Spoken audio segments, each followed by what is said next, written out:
Shalom, peuple de Dieu, vous qui nous suivez encore en ce jour sur One TV, votre chaîne qui veut faire en sorte que Jésus seul soit au centre de vos vies.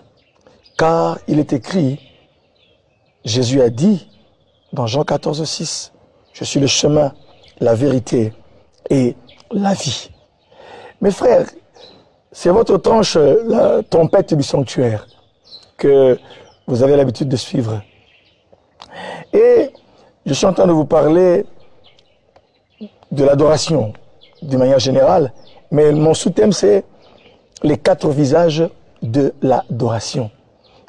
Mon texte de base, et depuis, vous le savez, depuis quelque temps, c'est dans l'Apocalypse au chapitre 4 que je vais m'empresser de vous lire. Apocalypse chapitre 4 à partir du verset 6. Devant le trône, c'est comme une mer de verre semblable à du cristal. Au milieu du trône et tout autour du trône, 4 êtres vivants remplis Dieu devant et derrière. Le premier être vivant est semblable à un lion. Le deuxième être vivant est semblable à un veau. Le troisième être vivant a comme un visage d'homme. Et le quatrième être vivant est semblable à un aigle en plein vol. Les 4 êtres vivants ont chacun 6 ailes et ils sont remplis Dieu tout autour et au-dedans. Ils ne cessent de dire jour et nuit, « Saint, Saint, Saint est le Seigneur Dieu le Tout-Puissant, qui était et qui vient. » Et quand les êtres vivants rendent gloire et honneur et action de grâce à celui qui est assis sur le trône, à celui qui vit au siècle des siècles, les 24 vieillards se prosternent devant celui qui est assis sur le trône. Ils adorent celui qui vit au siècle des siècles et ils jettent leur couronne devant le trône en disant, « Tu es digne, notre Seigneur et notre Dieu, de recevoir la gloire, l'honneur et la puissance, car tu as créé toutes choses et c'est par ta volonté qu'elles existent et qu'elles ont été créées. » Frères et sœurs, nous sommes ici devant la vision de Jean, que Jean, il est enlevé en esprit. Et le Seigneur lui montre, le Seigneur lui dit, monte ici, je te montrerai ce qui doit arriver dans la suite. Mais quand il est enlevé en esprit, il commence d'abord par voir le trône de Dieu. Il voit la cour céleste, les 24 vieillards, les 4 êtres vivants. Il voit le service, ce grand service d'adoration qui a lieu au-devant de celui qui nous a créés. Bien-aimés, je vous avais dit la fois passée, il me sera difficile de revenir sur ce que j'avais dit au début. Mais pour ceux qui nous prennent en cours, j'avais dit que, en cherchant à savoir un peu ce que ces 4 êtres vivants pourraient représenter, nous avions aussi consulté certains ouvrages. Et ce que certains commentateurs avaient écrit ne nous ont pas satisfaits totalement. Et en cherchant le Seigneur nous a fait comprendre une chose, que c'est parmi l'image, parmi la symbolique que représentent ces 4 êtres vivants, ils représentent également, je dis bien, ils représentent également 4 visages de l'adoration. C'est pourquoi, mes frères et mes sœurs, je vous parle des 4 visages de l'adoration. Remarquez qu'au verset 8, il ne cesse de dire « Saint, Saint, Saint ». Jean dit, ils le disent jour et nuit. C'est pour nous dire que c'est un cycle complet. Il ne cesse de dire. Tandis que les 24 vieillards sont parfois assis, et lorsque les 4 êtres vivants parlent, et après ils jettent leur couronne, alléluia, amen. Donc c'est pour dire que eux sont vraiment commis à l'adoration de manière continuelle. Eux les 4 êtres vivants. Mais j'avais lu avec vous Romains chapitre 1, verset 19 à 20, là où on parle des perfections invisibles de Dieu. Là où l'apôtre Paul dit que les perfections invisibles de Dieu, sa puissance éternelle et sa divinité sont visibles à l'œil nu lorsqu'on considère Dieu dans ses ouvrages. C'est dire que le règne astral, le règne animal, dans le monde astral, c'est-à-dire les astres, le soleil, pas le monde astral tel que vous le comprenez, le monde astral dans le sens des astres, donc le soleil, la lune, les étoiles, toutes ces choses-là, et bien sûr le monde animal, le monde végétal, portent les empreintes de Dieu. Même lorsque nous regardons le lion, il porte des perfections invisibles. Même lorsque nous regardons un palmier, le palmier porte les perfections invisibles. Vous regardez la biche, elle porte des perfections invisibles de Dieu. On dit également que toute la création porte les perfections invisibles de Dieu. Ça nous révèle la puissance éternelle de Dieu, ainsi que sa divinité. C'est pourquoi nous sommes en train d'analyser chaque image pour voir ce que la parole de Dieu nous enseigne sur cela et ce que le Saint-Esprit veut que nous comprenions. Remarquez ici une chose.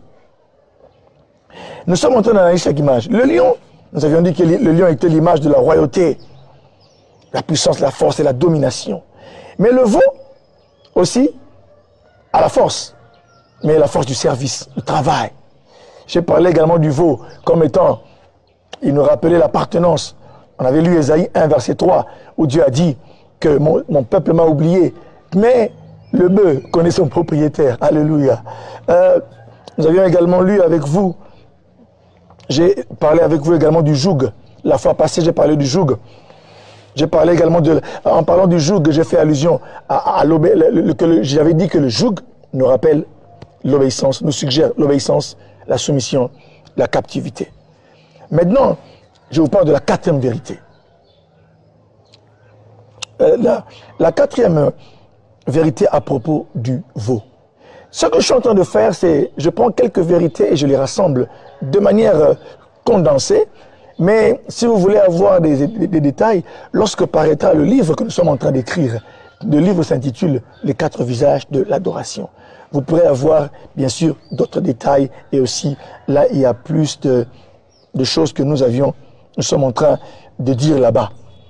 La quatrième vérité, donc, que l'image du veau nous rappelle, c'est le sacrifice. Le sacrifice. Alléluia. Mes frères, le veau, le bœuf, l'image du bœuf nous rappelle le sacrifice. Cette image-là, l'image du veau nous suggère le sacrifice. L'adorateur doit être prêt au sacrifice, prêt à obéir. L'adorateur doit aussi avoir la pensée du don. Car qui dit sacrifice pense au don, il pense à l'offrande, il pense à l'obéissance. Écoutez mes frères et mes sœurs, dans la parole de Dieu, on utilisait le bœuf pour les sacrifices, on l'utilisait pour les holocaustes. Le vrai adorateur, dans la dimension, dans l'image du veau, il ne demande pas, il donne à Dieu le meilleur de lui-même. Remarquez mes frères et mes sœurs, nous sommes dans un moment où Dieu nous veut que nous puissions avancer notre façon de voir les choses. J'avais défini l'adoration comme étant la réaction de l'homme face à la manifestation de la présence de Dieu. Tels ces hommes et ces femmes, lorsqu'ils ont vu le feu descendre du ciel au mont Carmel, lorsque Élie a affronté les prophètes de Baal, lorsque le feu est descendu sur le sacrifice qu'Élie avait fait. Alléluia. Les enfants d'Israël se sont agenouillés, ils ont dit, c'est l'Éternel qui est Dieu. C'est l'Éternel qui est Dieu. C'est l'Éternel qui est Dieu. J'avais dit encore que l'adoration, dans son sens littéral, veut dire se prosterner. J'avais encore dit que l'adoration est un style de vie. Adorer Dieu, c'est honorer Dieu par sa vie, par sa prière, par des paroles, des gestes et des cantiques. Lorsque l'adoration a l'image du veau, alléluia, l'adorateur laisse son cœur être essoré de la substance de l'égoïsme qui caractérise l'homme pécheur et lui ouvre la voie au don suprême, c'est-à-dire le sacrifice de soi. J'explique.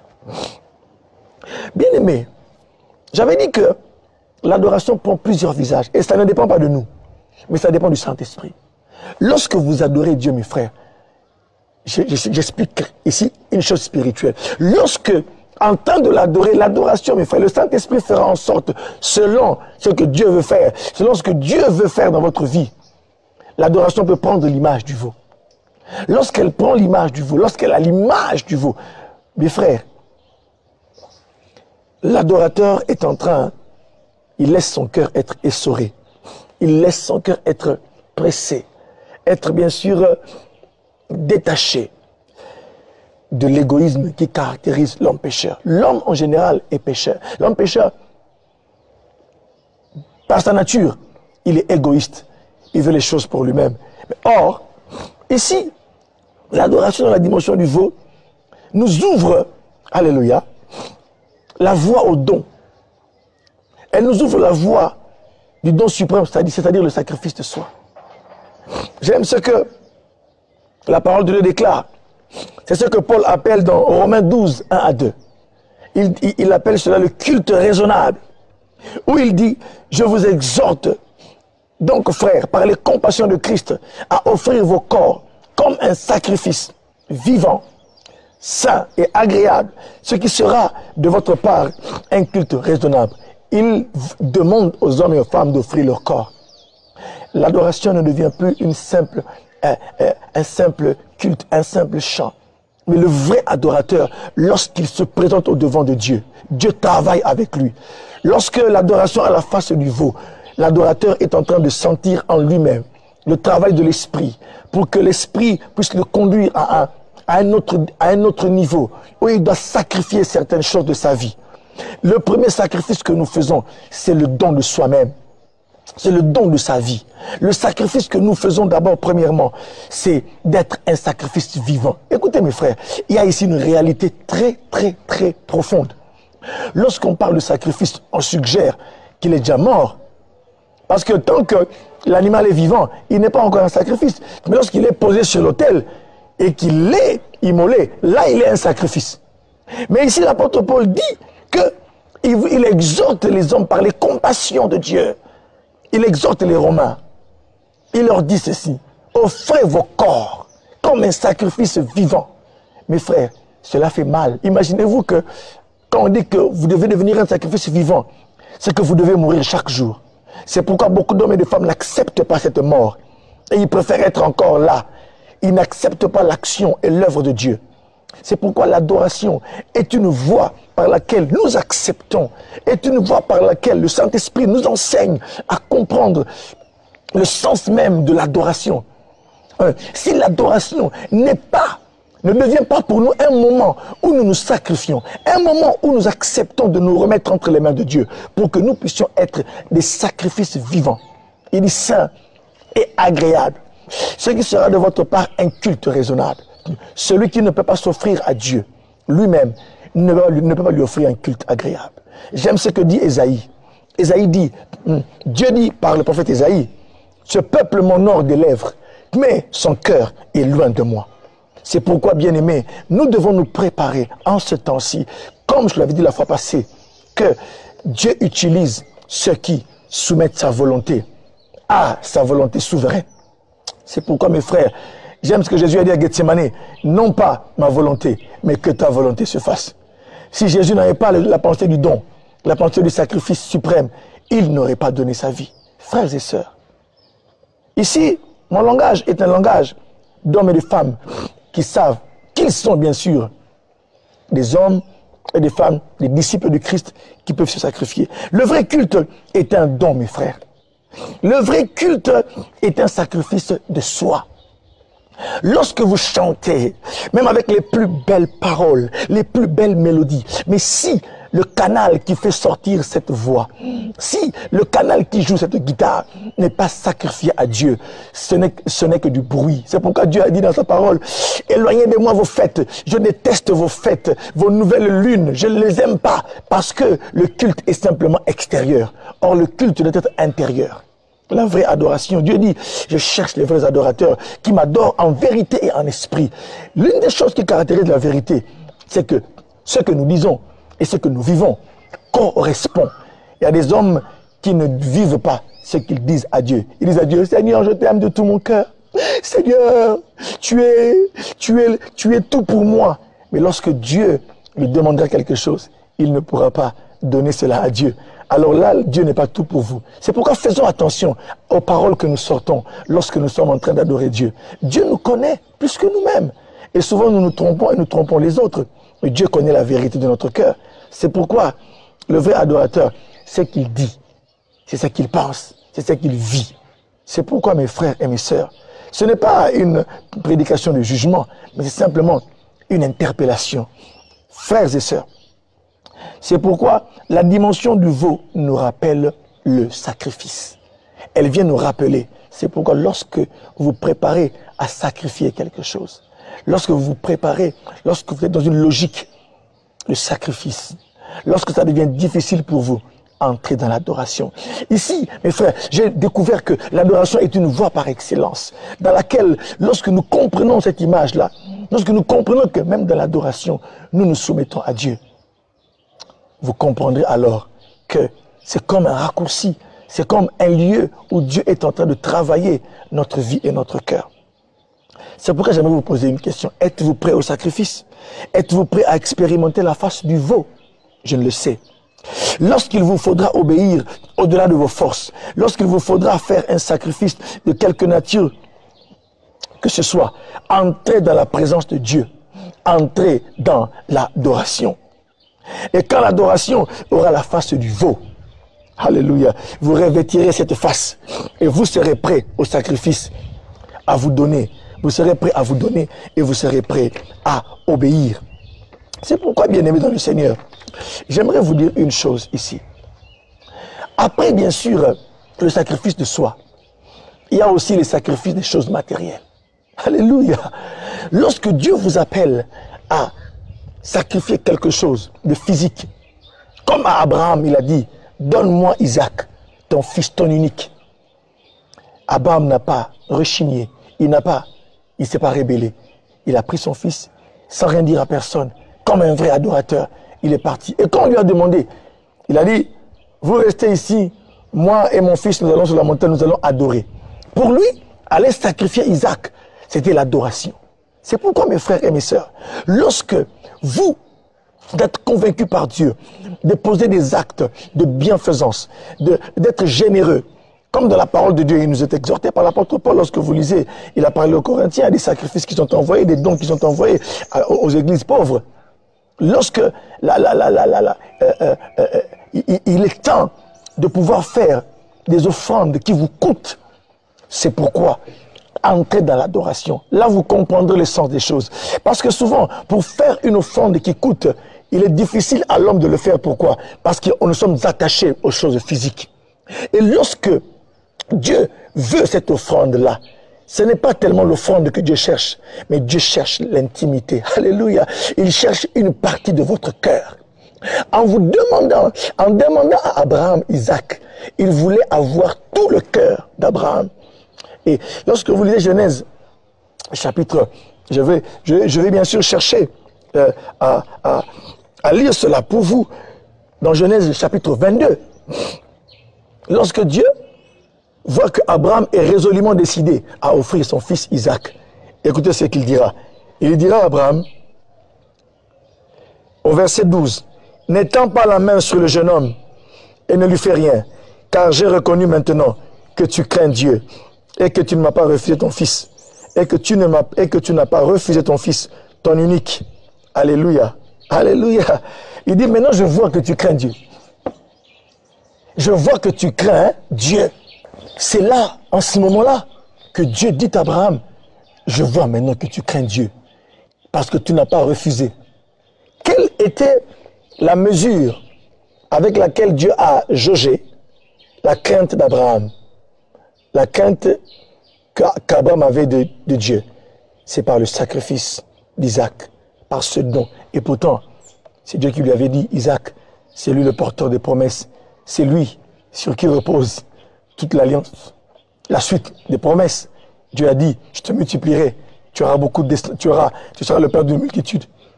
S'il avait des fils, on comprendrait. Mais là, il n'avait qu'Isaac. Alléluia. Et Dieu demande cet Isaac-là. Et Abraham, bien sûr, n'a pas refusé Isaac à Dieu. Mes frères, quelles sont les choses auxquelles nous sommes encore attachés? La dimension, l'adorateur, lorsqu'il a expérimenté la dimension du veau, lorsque lui-même aussi commence à revêtir cette image, ce sont des hommes et des femmes qu'on appelle des bâtisseurs d'autels. Des hommes et des femmes qui, durant leur parcours, ne cessent de refuser à Dieu. Ils ne peuvent pas refuser à Dieu ce que Dieu leur demande d'offrir. Ils ne sont pas insensibles aux besoins de l'œuvre de Dieu. Ils ne sont pas insensibles aux besoins du royaume. Ils savent offrir à Dieu le meilleur. Mais en demandant Isaac, vous avez dit, Dieu demandait le cœur d'Abraham. Abraham déjà avait obéi, premièrement, en quittant son pays. sa patrie. Il a tout laissé derrière lui. Mais le test final était le test de son fils Isaac. Lui sur qui reposaient toutes les promesses que Dieu avait données. Mes frères et mes sœurs, lorsque Dieu vous demande quelque chose, ou lorsque le Saint-Esprit vous met à cœur que vous puissiez donner quelque chose à Dieu, sachez mes frères et mes sœurs que Dieu ne réclame pas d'abord la chose. Alléluia. J'aime ce que Dieu dit. Qu'est-ce que vous me donnerez? Dans sa parole, il dit, la terre entière m'appartient, tous les animaux m'appartiennent. Mais lorsque il demande une offrande, lorsque l'Esprit vous met à cœur de faire cette offrande-là, alléluia, Dieu demande une part de votre cœur. La dimension du veau, c'est cette dimension de l'adoration qui fait que l'adorateur ne craint même pas de donner à Dieu la chose la plus chère. Ces choses peuvent être, comme j'avais dit d'abord, j'ai d'abord parlé du don de soi, de sa vie. Et j'ai aussi, et maintenant là je parle des choses matérielles ou physiques. Ça peut être des choses auxquelles vous êtes attachés. Et vous n'atteindrez jamais une telle dimension où Dieu peut vous utiliser lorsque vous ne passez pas par les autels, lorsque vous n'avez pas la face du veau. Parce que le veau est un animal de tâches dures. L'image du veau nous rappelle l'abnégation et le sacrifice. C'est pourquoi j'aimerais aussi finir en disant ceci. Le veau est un animal qui servait à l'alliance. Alléluia.